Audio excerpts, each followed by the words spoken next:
kita ada di fase yang kritikal untuk betul-betul berhasil. Kalau tidak, irreversible condition. 21 tahun yang lalu, TPA Lewi Gajah longsor, terkubur 2 desa, hilang dari peta, meninggal 140 orang. Karena praktek-praktek landfilling ataupun TPA open dumping yang gak benar ini ya. Jadi, dan kalau memang dari pemerintah mau serius, ayo kita sama-sama inovator, sama pemerintah juga, sama rakyat, sama NGO juga, ayo dong make it happen. yes. Kamu berasa bisa to make it happen together.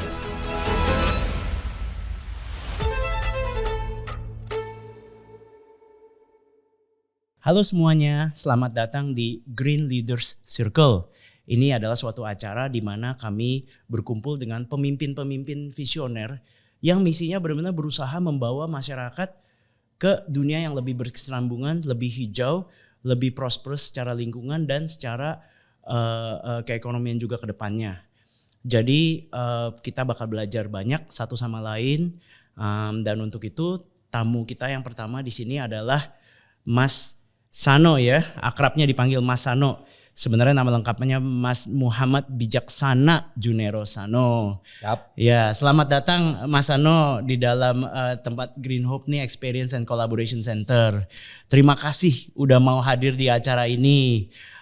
Mas Sano seperti yang kita ketahui, kalau teman-teman yang udah kenal ya, adalah salah satu leader yang konsisten di dunia sustainability. Khususnya di dunia yang jarang orang mau banyak sentuh nih, dunia persampahan. Ya, boleh dong kabarin dikit kira-kira Waste for Change itu gimana, lagi fokus ke apa aja? Siap, thank you Mas Tommy Cipta Jaya, sering menciptakan sesuatu yang berjaya. Ya, thank you atas ajakannya untuk ngobrol-ngobrol dan diskusi. Kami Waste for Change kabarnya memasuki tahun ke-12 sekarang. Tidak terasa kita berkarya udah 12 tahun. Kami adalah perusahaan pengelolaan sampah yang bertanggung jawab. Jadi kami memang mendiferensiasi dengan kata kunci bertanggung jawab ini karena kami melihat banyak sekali praktik-praktik pengelolaan sampah ini yang masih jauh dari compliance ya, terkait perizinan, praktek yang ramah lingkungan dan lain-lain. Nah, kami sebagai perusahaan berupaya mendorong beragam inovasi, teknologi dan kolaborasi karena kami percaya SDGs nomor 17 Partnership for the Goal, susah sekali mengatasi permasalahan sampah yang kompleks besar, jadi memang harus bermitra, berkolaborasi. Kira-kira itu kabar kami, sekali lagi thank you. Oke. Tadi udah menyinggung ya masalah sampah ya sebenarnya, dan sampah itu masalah sistemik sehingga harus kerjasama semua. Itu benar banget sih. Jadi kenapa sih masalah sampah dan kenapa sih masalah sampah itu sangat penting buat kita? Ini setiap hari udah sibuk cari makan, kerja, sekolah, kesehatan. Kenapa harus ngurus sampah juga kita? Kenapa harus peduli sampah gitu rakyat? Ya karena sampah ini kan by definition dan juga by reality adalah hasil dari sisa aktivitas manusia yang dinilai sudah tidak ada manfaatnya bagi si penghasilnya. Jadi karena tadi kita aktif cari kerja, sekolah, ngantor dan lain-lain, setiap aktivitas kehidupan manusia pasti eksesnya salah satunya adalah sampah, menghasilkan sampah.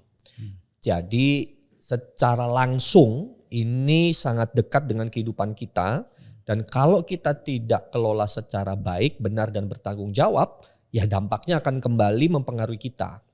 Kan itu tadi kalau secara definisi kan sesuatu yang sudah tidak kita inginkan gitu ya. Nah kalau kemudian sesuatu yang tidak kita inginkan ini atau dinilai tidak ada manfaatnya bagi si penghasilnya, makanya by definition dinilai sebagai sampah atau disebut sebagai sampah, tidak dikelola dengan baik, itu nanti ujung-ujungnya akan kena ke kita lagi. Dan itu udah banyak bukti dan evidence-nya ya, banjir misalkan.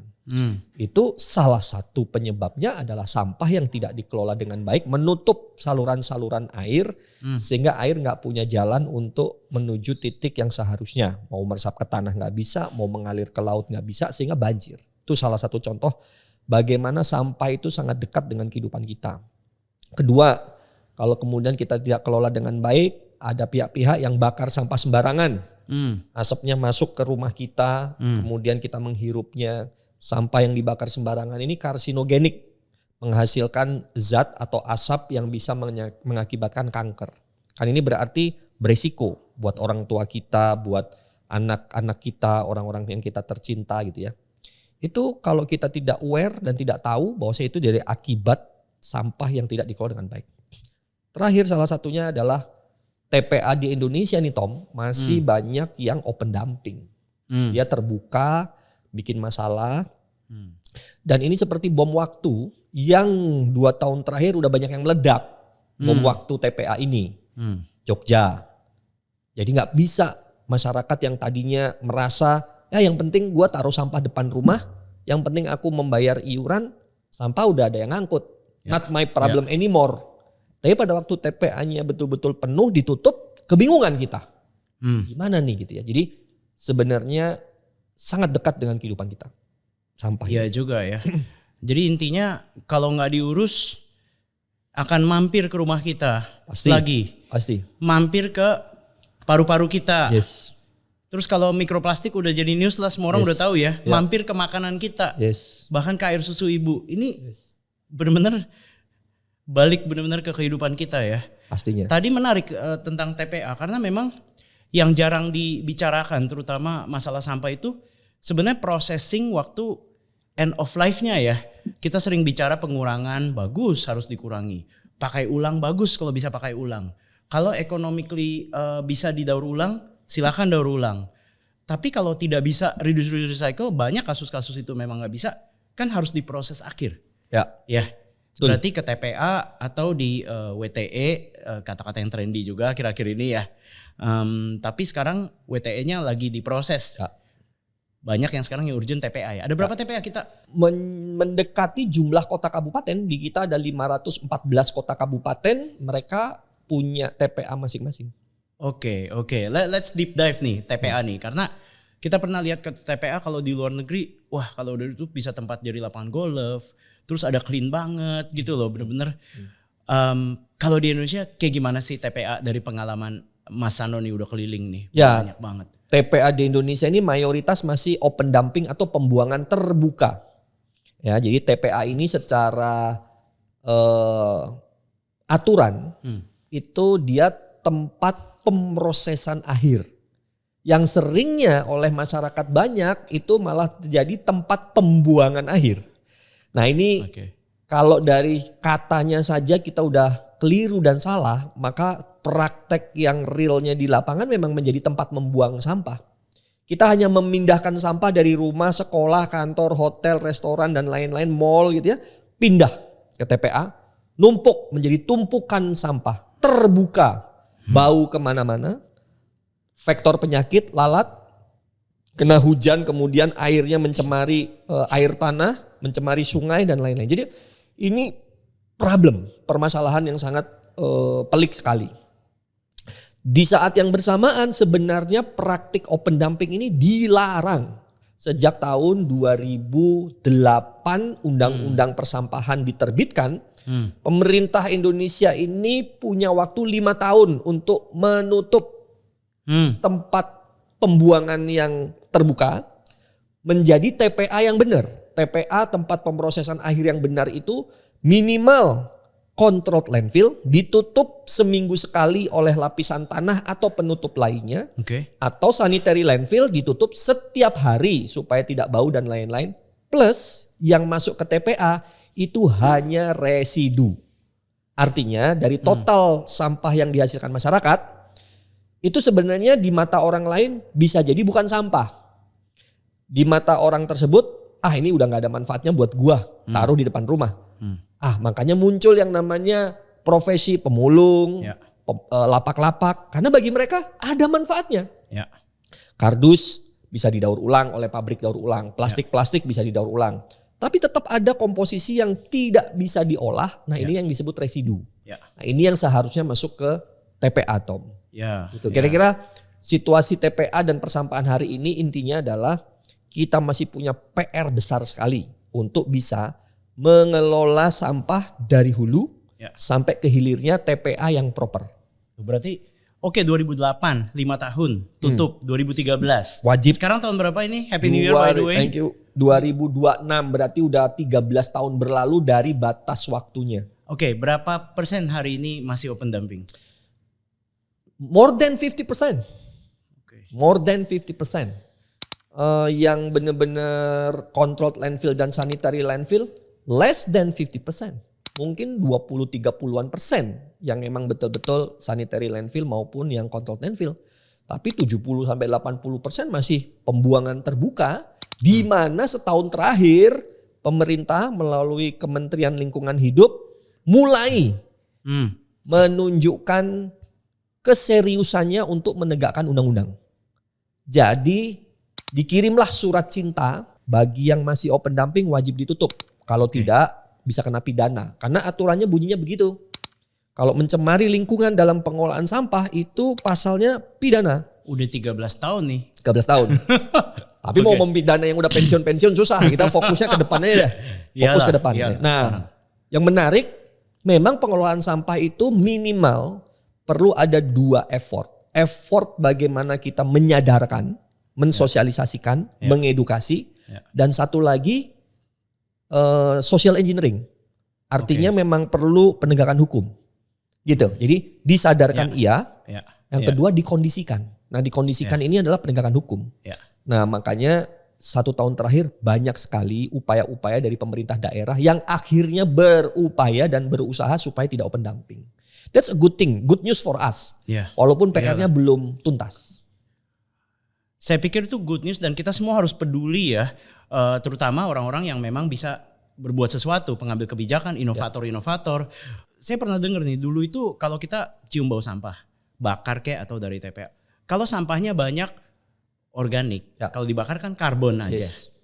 Udah jelek ya buat lung kita ya. Sekarang kan mayoritas sampah lumayan banyak ya, 15-20% plastik. Dibakar juga jadi karbon plus dioksin gitu, ada bonusnya. Betul. Ini straight karsinogen ya, as you said, right?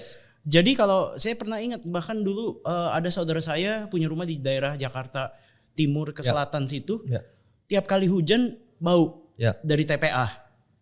Bau. Jadi kita agak bercanda-bercanda, bau lu tempat sampah. Tapi sebenarnya itu bukan bahan bercandaan kalau dalam arti kesehatan. Betul. It's a serious health issue. Serius sekali. Apalagi setiap hari. Terus kalau lu udah kebal, ciumnya udah gak berasa lagi. Itu lebih bahaya lagi ya. Betul. Karena udah dibiasakan sehingga gak bisa detect bahwa kamu diracunin setiap hari. Betul. Jadi I hope kita semua benar-benar take this issue, berarti benar-benar seriously lah. Oke, dig deeper. 2 hal tadi katanya. 1 kesadaran, 1 social engineering. Dulu aku merasa aduh susah deh Indonesia kalau culture berubah. Tapi aku pikir dulu kita juga gak pakai helm. Yes, that's dulu true. Kita gak pakai seat belt. That's true. Sekarang semua pakai. That's true. Dan kalau memang dari pemerintah mau serius, ayo kita sama-sama inovator, sama pemerintah juga, sama rakyat, sama NGO-NGO juga. Ayo dong, make it happen. Yes. Kamu berasa bisa to make it happen together? Ini bukan merasa bisa, kita wajib bisa. Nah, kalau merasa ini kan kita bisa iya atau tidak karena perasaan. Ini memang kewajiban, wajib bisa. Apa kuncinya supaya bisa?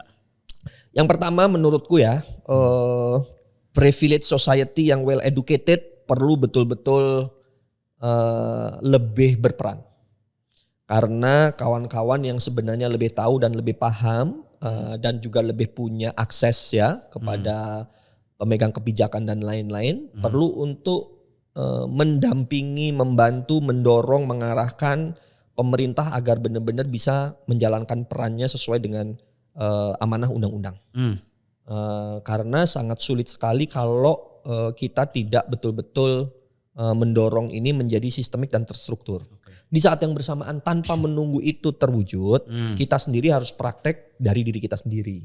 Kita sendiri harus jadi panutan untuk bagaimana betul-betul berkontribusi mengatasi hal ini, gitu ya. Nah, jadi aku rasa ini betul-betul menjadi sesuatu yang memang perlu didorong. Ada movementnya. Jadi kawan-kawan yang memang perjuangannya sama perlu lebih solid, perlu lebih bersatu padu, memiliki kekuatan, platform, podcast seperti ini, speak our mind, speak our voices, stronger, better, smarter gitu ya. Sehingga masyarakat jauh lebih tahu mana yang benar, mana yang baik, sehingga dia juga bisa bersuara untuk membantu pemerintah juga. gitu ya. Ya. Jadi aku rasa kalau kita tidak kemudian tadi wajib bisa, Tom, ini anak cucu kita kemudian mau menikmati alam seperti apa, mau menikmati udara seperti apa, sungai seperti apa, laut seperti apa itu. So I think kita ada di fase yang kritikal untuk betul-betul berhasil. Kalau tidak irreversible condition, kondisi yang tidak bisa dipulihkan kembali. Udah terlalu polluted, udah terlalu kotor, benang terlalu kusut. Sayangnya benang kusut, kita bisa beli benang baru, Tom. Pertanyaannya, beli bumi baru di mana? Gak ada Indonesia baru, gak ada Indonesia B. There's no planet B. No, that's important. Dan juga yang saya sadar juga ini problemnya tuh demokratis banget ya. Dalam arti, lu gak bisa buy yourself out of the problem. Kalau sungainya udah tercemar, mau rumah semewah apapun juga, udaranya udah lu harus hidup di situ. You cannot, ya bisa beli filter buat di ruangan, tapi begitu keluar, finish gitu loh. Jadi ini menyentuh semua orang. Sama waktu saya juga mulai karena kami kan di material inovasi banyak di plastik ya. Benar-benar lihat materi-materi itu tuh problem yang bahkan tahu gak, kutub utara, kutub selatan pun yang salju semua tuh banyak hitam-hitam. Karena ternyata dari polusi dari dunia karena filter AC dia hujan di sana. Jadi salju yang putih pun ada bercak-bercak hitam. Dan air mau di Eropa Utara, mau di Indonesia, mau di mana kalau udah tercemar mikroplastik, ya udah susah. Mineral water mau merek apapun juga, nggak sebab merek luar buatan Prancis, buatan Italia, semua ada ya. Semua ada, no exception. Jadi intinya kan problemnya pasti akan kena ke humanity ya. Semua orang akan kena. Semua, ya. Benar, dari anak cucu kita. Sayangnya Tom, isu iklim ini akhirnya memunculkan ketidakadilan. Kenapa? Karena yang less privilege kena dampaknya lebih gede, Tom. Tadi kalau Tommy bilang rumahnya yang mewah dan lain-lain bisa dapat AC ataupun air filter, lah yang nggak punya budget untuk beli air filter gimana gitu ya. So I want to touch the heart of the privilege yang tadi aku bilang, that we need to voice our movement better gitu ya. Bukan untuk menyelamatkan diri kita sendiri, but we save the humanity. I think alam sebenarnya nature kuat lah. Lu mau kotori alam semasif apapun, manusianya hilang dulu, alamnya pulih lagi. No, that's my point. That's my point. Saya sama teman-teman juga selalu berasa kita di bisnis apa sih bikin social enterprise ini? I think kita bukan di business of trying to save the planet. The planet doesn't need saving. We need saving gitu. The COVID udah prove that gitu. Kita yang mati, terus bumi recover. Pulih, iya benar. Pada waktu it's about human. Kita trying to save human here, bukan trying to save the planet. Pada waktu kita semua itu ada di rumah, apa itu istilahnya zaman dulu tuh di quarantine, karantina. Di rumah masing-masing, nggak boleh keluar. Langit lebih cerah, binatang-binatang lebih happy keluar. Itu bukti bahwasanya nature, earth will be fine. And itu bukti humans are the problem. Yes, that's true. Humans are the problem. Let's kita tahu urgensinya sekarang, kita tahu hatinya, dan kita tahu ini benar-benar existential problem yang harus kita solve bersama. Let's double click deep dive on yang jarang dibicarakan memang end of life processing. Sering di take it for granted. Iya kan, bahkan dulu ada konsep-konsep good on paper kayak zero waste to landfill segala, tapi practically kan tetap ada residu. Intinya barang-barang yang kalau kamu coba selamatkan nilainya jauh lebih mahal. Ongkos keluarin daripada nilai itu sendiri. Betul. Makanya residu gitu kan.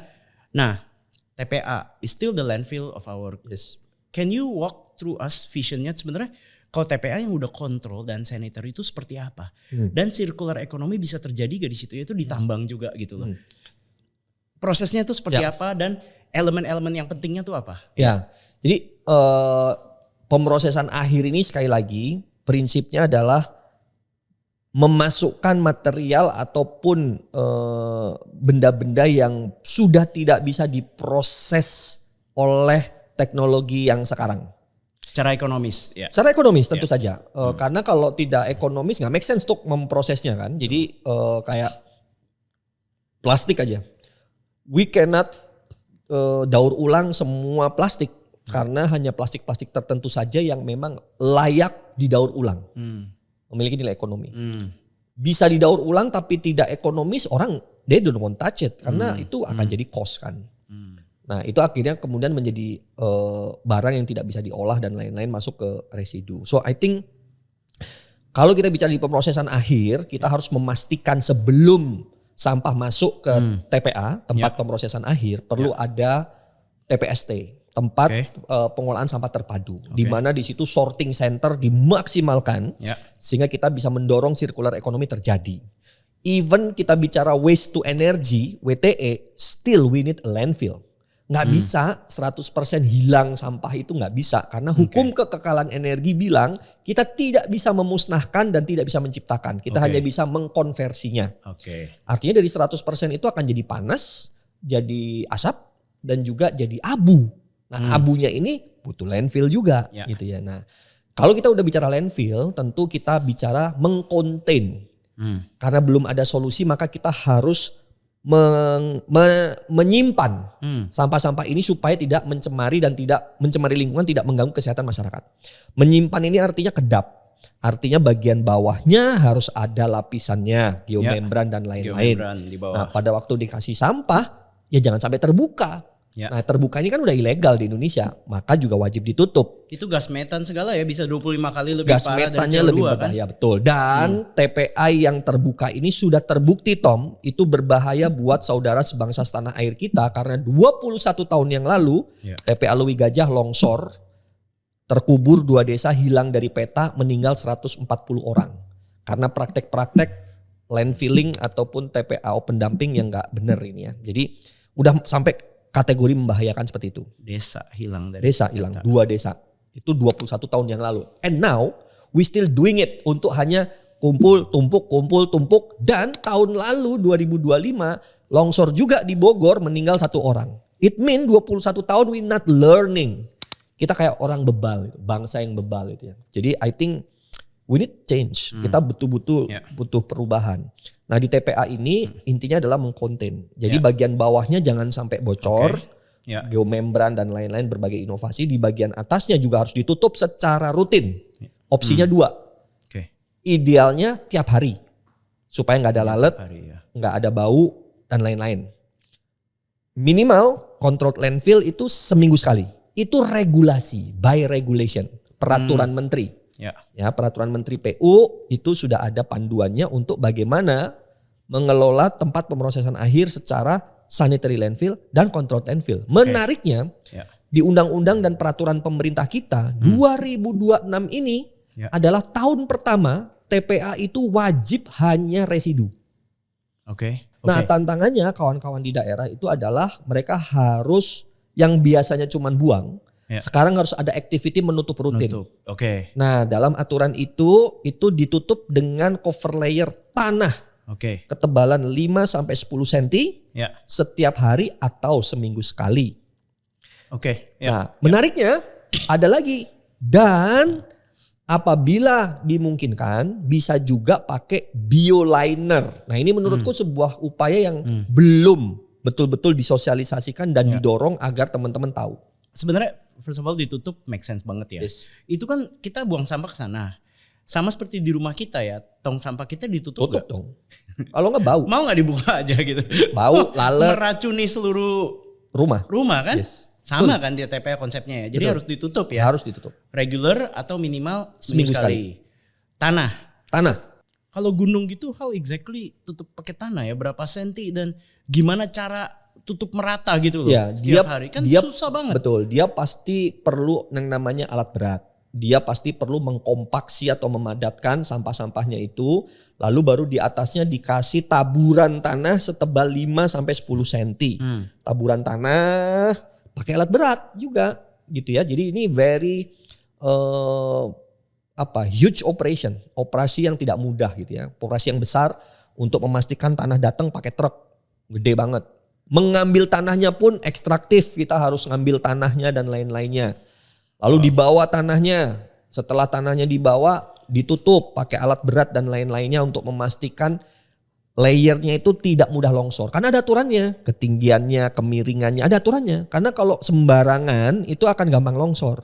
Jadi dia harus trap gitu ya. Nah trapnya ini ada kemiringan tertentu dan lain-lainnya. Nanti trap 1 nih, selesai. Taruh sampah lagi, nanti tutup lagi. Nanti trap 2, Dan ada batas maksimal ketinggian juga. Nah masalahnya karena nyari tanah untuk TPA dalam konteks lokasi ya, bukan tanah penutup nih. Ya. Kalau TPA kita sudah penuh di sebuah kota, mencari tanah baru untuk menjadikan TPA itu konflik sosialnya tinggi karena orang nggak mau rumahnya sebelahan sama TPA. Jelas. Deket atau TPA. Atau rumahnya dilewati oleh truk-truk sampah. Iya. Jadi kalau kita sudah punya lahan TPA, we need to manage it properly supaya dipakai selama mungkin, Tom. Ya. Gitu prinsipnya. Ya. Dan sebenarnya sekilas aja, cuman I want to drill on the other side, dan lagi belajar nih benar-benar ahlinya nih, ahli persampahan sih. Luar biasa. Jadi kalau di undang-undang sampah juga aku pernah baca kan harus kurangi, harus pakai ulang, harus daur ulang kalau bisa. Terus kalau yang ke TPA harus mudah diurai juga gitu loh. Di undang-undang sampah ada loh kayak gitu. Dan sekarang aku ngerti logikanya. Sebenarnya kalau bisa residu, tapi kalau bisa dia juga mudah terurai supaya dia supaya memperpanjang usia TPA. Ya. Jadi kan turun terus kan, karena TPA naturally biodegrade ya. Keluar CO2, keluar metan kan gara-gara dia biodegrade, right? Betul. Nah jadi ditutup, sekarang kita kepada penutupnya. Kelihatannya kalau gunung, mindahin gunung deh itu. Sounds like the project seperti mindahin gunung dengan tanah itu ya. Nggak terdengar sustainable sih jujur aja. Tanah kan pasti terbatas juga ya. Tanah tidak bisa diproduksi kan, tidak bisa diciptakan. Ya? Betul. Leader-leader, bupati, wali kota, kadis itu harus paham bahwa ini adalah yang lebih multiplier efek domino positifnya buat ekonomi masyarakat, kerakyatan. Kemudian renewable, bukan sesuatu yang kemudian destruktif gitu ya. Karena beberapa kota kabupaten sudah mulai berinovasi dan breakthrough berani mengganti tanahnya dengan bioliner ini. Dan secara testimoni mereka merasa ini memang jauh lebih praktis, lebih cepat, lebih enak, nggak ribet, nggak perlu bensin truk, kendaraan, alat berat dan segala macamnya gitu ya.